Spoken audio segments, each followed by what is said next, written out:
السيد الرئيس للاسف الشديد زي ما الحكومه النهارده بتلعب في الشعب زي ما هي عايزه.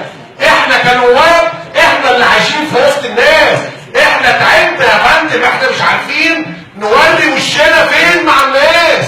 الحكومه عماله كل يوم تاخد قرارات، كل يوم عماله اضافيه على الناس، كل يوم عماله تخنق الناس. لغايه امتى؟ هل الناس هتقدر تستحمل الكلام ده؟ مش ممكن الناس هتقدر تستحمل الكلام ده. لا توجد اي رؤيه سياسيه لدى حكومه شريف اسماعيل الى الان. برضه سيادتك بلاش حضرتك النهارده تخوض في اي زياده. كل الوزراء اللي قبل سيادتك حاولوا ان هم يتكلموا في زياده الاسعار، وكانت يمكن الظروف الاقتصاديه اللي بيمر بيها المواطن كانت افضل من النهارده بمراحل. ما نجيش احنا بعد ما ساءت الظروف بتاعت المواطن بمراحل برضه ان انا اجي النهارده ايه يعني هتفرق مع المواطن ايه جنيه ولا 2 جنيه؟ لا تفرق.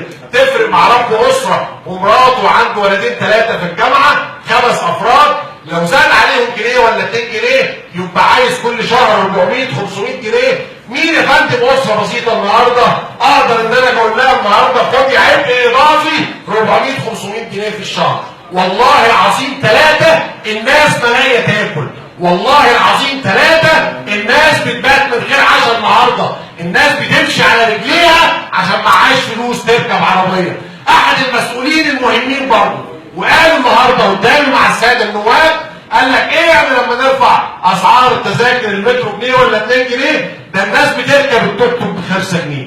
منتهى الاستهانه بالشعب المصري، منتهى الاستهانه تاني بالشعب المصري.